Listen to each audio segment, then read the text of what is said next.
नमस्कार, आदाब, सत श्री अकाल। मैं अफरोज रिजवी टीएम 24 न्यूज में आप सबका खैर मकदम है, स्वागत है। पेश हैं देश और दुनिया के हालात से जुड़ी खबरों पर तबसरे। तो कुछ खास तबसरे इस तरह से हैं। मुल्क में कांग्रेस आज तमाम मुश्किलों के दौर से गुजर रही है।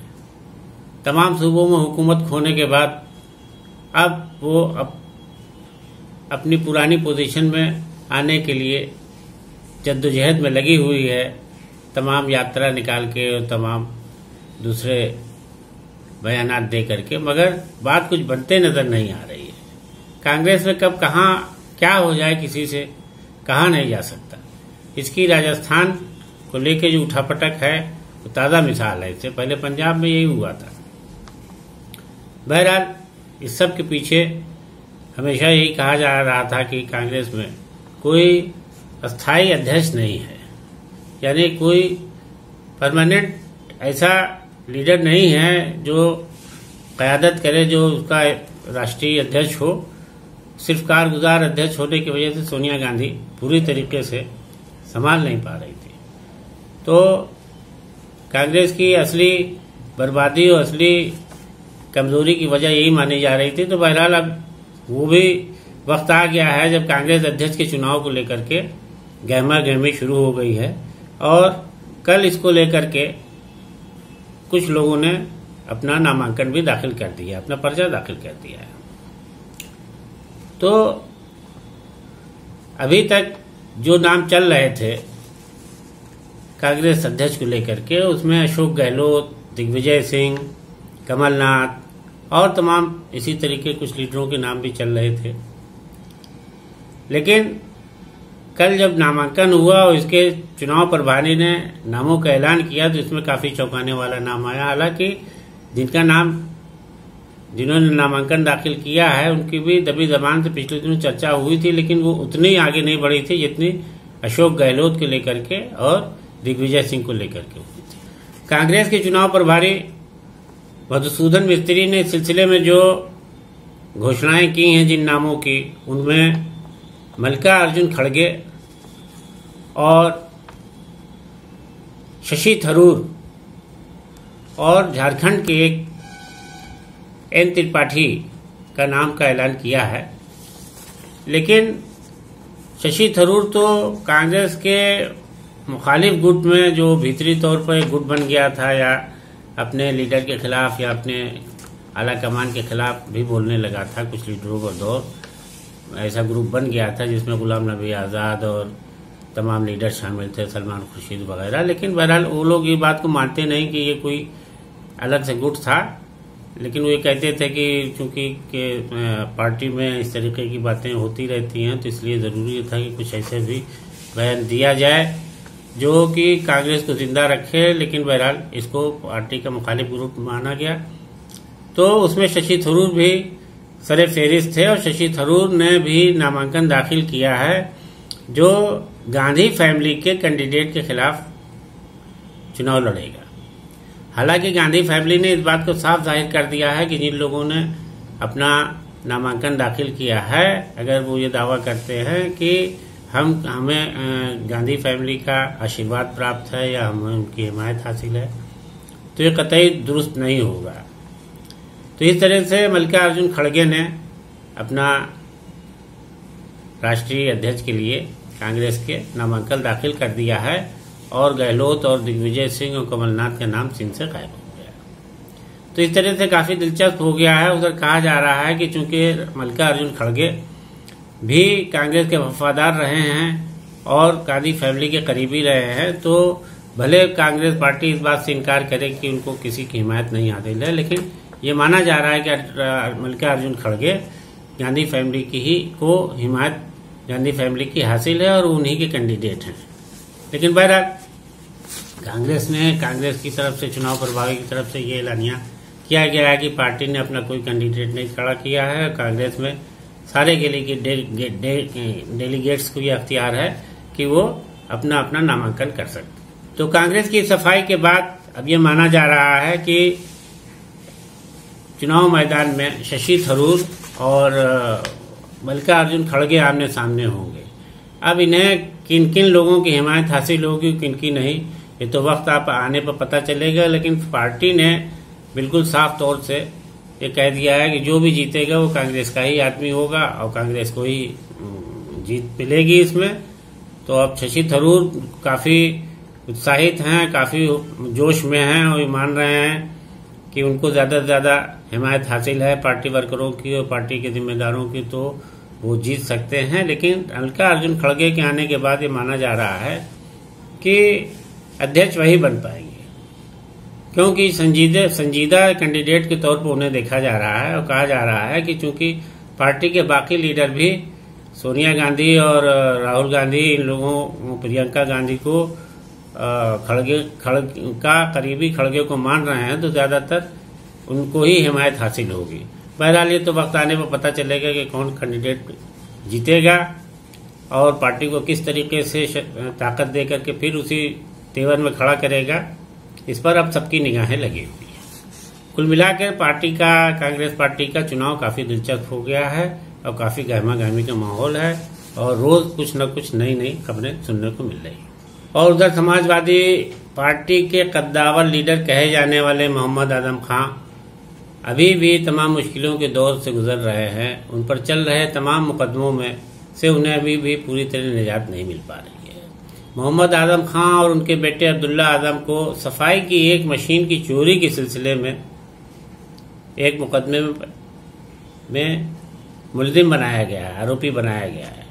तो उनकी गिरफ्तारी के लिए जो कोशिशें चल रही थी इस मामले में, उस पर हाईकोर्ट ने रोक लगा दी है। प्रयागराज से जारी इस सिलसिले में खबर में बताया गया है कि कोर्ट ने उनकी इस मामले में गिरफ्तारी पर रोक लगा दी है। तो इस तरह से उन्हें थोड़ी तो राहत मिल गई है, लेकिन मामले की सुनवाई जारी है। अब मुकदमे में क्या होगा क्या नहीं होगा, बहरहाल उनके वकील की तरफ से कहा गया है कि पूरी तरह से फर्जी मामला है और इसमें इतने बड़े लीडर को और उनके बेटे को, जो कि खुद एमएलए हैं दोनों लोग, और उनको बदनाम करने और उनकी सियासत को कमजोर करने के लिए कोशिश की जा रही है। लेकिन कोर्ट ने अब इनके वकील की दलील पर अभी कोई अपना फैसला नहीं सुनाया है, लेकिन समझा जा रहा है कि जल्दी इस पर फैसला आ जाएगा। बहरहाल उत्तर प्रदेश में जब सपा की हुकूमत थी तो बतौर वजीर और सपा लीडर की हैसियत से आजम खां की तूती बोलती थी। जल्दी कोई उनसे टकराने की कोशिश नहीं करता था। हर इंसान जानता था कि काफी सख्त और निडर लीडर हैं वो, और उनके सामने जल्दी कोई जबान नहीं खोलता था। ऐसे लीडर के बारे में कौन जानता था कि एक दिन ऐसा भी आएगा जब उसे इस तरह मुसीबतों और मुश्किलों के दौर से गुजरना पड़ेगा। बहरहाल मगर कहते हैं कि वक्त बड़ा बलवान होता है, अच्छा होता है तो इंसान को खूब उरूज दिलाता है, खूब तरक्की दिलाता है, खूब ऊंचाई पर पहुंचाता है, मगर जब बिगड़ता है तो मुसीबतों का पहाड़ उस पर टूट पड़ता है। इसीलिए कहा गया है कि वक्त से इंसान को डरना चाहिए और ऐसा अमल करना चाहिए कि हमेशा उसके लिए अच्छा ही अच्छा हो। बहरहाल आजम खां के साथ जो भी हो रहा है अब ये तो वही या खुद जानते हैं, लेकिन अभी उनकी मुश्किलें कम होती नजर नहीं आ रही। और उधर पीएफआई की तर्ज पर आरएसएस पर भी पाबंदी लगाने की मांग को लेकर रोज बयान देने का सिलसिला जारी है। किसी न किसी तंजीम और संगठन या पॉलिटिकल पार्टी की तरफ से इस तरह के बयान आ रहे हैं कि पॉपुलर फ्रंट के तरीके से आरएसएस पर भी पाबंदी लगाए सरकार। इसे लेकर आरएसएस के हिमायती लीडरों की तरफ से भी तमाम एतराजात के बयान आ रहे हैं। इसी सिलसिले में कर्नाटक के हुबली से खबर आई है, जिसमें कर्नाटक के सीएम बिस्वाराज बोम्मई ने जुमे को कहा कि अपोजिशन लीडर सिद्धारमैया का आरएसएस पर पाबंदी लगाना हास्यास्पद लगता है। यानी बहुत ही उनका ये मुतालबा बहुत अफसोसनाक है कि आरएसएस पर भी पाबंदी लगाई है। उन्होंने इल्जाम लगाया कि कांग्रेस खुद पॉपुलर फ्रंट की हिमायती रही है और उसकी पार्टी की नेता सिद्धारमैया आज इसके पर पाबंदी हटाने की मांग कर रहा है। ये बेहद अफसोसनाक और दुख की बात है। उन्होंने कहा कि उन्होंने इल्जाम लगाया कि कांग्रेस खुद अपनी सरकार के दौर में पॉपुलर फ्रंट पर तमाम मुकदमों को वापस ले चुकी है। तो ऐसे में उसे इस बात को पूछने का कतई हक हासिल नहीं है कि पॉपुलर फ्रंट पर क्यों पाबंदी लगाई गई, और उसे तो खुद समझना चाहिए कि ऐसा संगठन जिसके साथ वो जुड़ी रही है, आज उसके तमाम मामले सामने आ रहे हैं, मुल्क के खिलाफ तमाम सरगर्मियों में उनके खिलाफ तमाम सबूत आ रहे हैं। तो ऐसे में कांग्रेस को कोई हक हासिल नहीं है कि वो इस पर आवाज उठाए और एसएस पर पाबंदी लगाने की मांग करे। उन्होंने इल्जाम लगाया कि दरअसल अपनी गलतियों को छिपाने के लिए कांग्रेस इस तरह के बयान दे रही है। और अब कुछ गैर मुल्क की खबरों के हालात पर तबसरा। अफगानिस्तान की राजधानी काबुल में एक बार फिर खौफनाक धमाका हुआ, जिससे वहां के लोग थर्रा उठे हैं, दहल उठे हैं। यहाँ एक शिक्षण संस्थान पर, एक एजुकेशनल इंस्टीट्यूशन पर यानी तालीमी इदारे पर खुदकुश हमला हुआ है, जिसमें 32 लोग मौके पर मारे गए और मुतअद्दिद लोग जख्मी हो गए, बड़ी तादाद में लोग जख्मी हो गए। मीडिया रिपोर्ट के मुताबिक ये हमला तब हुआ है जब इस तालीमी इदारे में दाखिले के लिए टेस्ट चल रहा था और वहां 600 से ज्यादा लोग मौजूद थे। बहरहाल इस हमले में जख्मियों को दाखिल कर दिया गया है और काफी अफरा तफरी और खौफ का माहौल बना हुआ है। और किस दहशतगर्द संगठन की तरफ से किया गया है उसने अभी कोई जिम्मेदारी कबूल नहीं की, लेकिन बताया जा रहा है कि इस इलाके में तालीमी इदारे हमेशा दहशतगर्द संगठनों के निशाने पर रहे हैं। तो ऐसा समझा, इस पर शक किया जा रहा है कि किसी दहशतगर्द संगठनों की तरफ से ही ये हमला किया गया है, जिसमें इतनी बड़ी तादाद में लोग मारे गए हैं और मारने वाले में तलबा यानी छात्रों की तादाद बहुत ज्यादा है।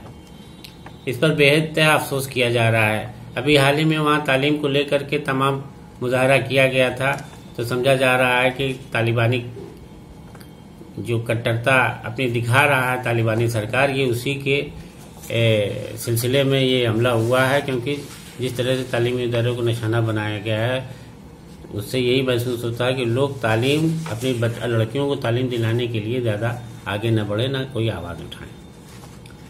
और उधर बांग्लादेश में दुर्गा पूजा की काफ़ी धूम है। यहाँ की राजधानी ढाका में बड़े बड़े पूजा पंडाल सजाए गए हैं और उनकी हिफाजती इंतजाम ज़बरदस्त किए गए हैं। हर पंडाल पर सीसीटीवी कैमरा और बड़ी पुलिस की टुकड़ियाँ हिफाजती तौर पर तैनात की गई हैं और दुर्गा पूजा का शानदार सिलसिला चल रहा है यहाँ पर। तो वहाँ की सरकार जो है पूरी तरीके से दुर्गा पूजा पर अमन और चैन बनाए रखने के लिए और उसकी हिफाजत के लिए पूरी तरह पुलिस हमले को मुस्तैद कर दिया है। तो दोस्तों, आज के तबसरे में इतना ही। दीजिए इजाजत, कल फिर आपसे होंगे रूबरू कुछ नए तबसरों के साथ। आदाब।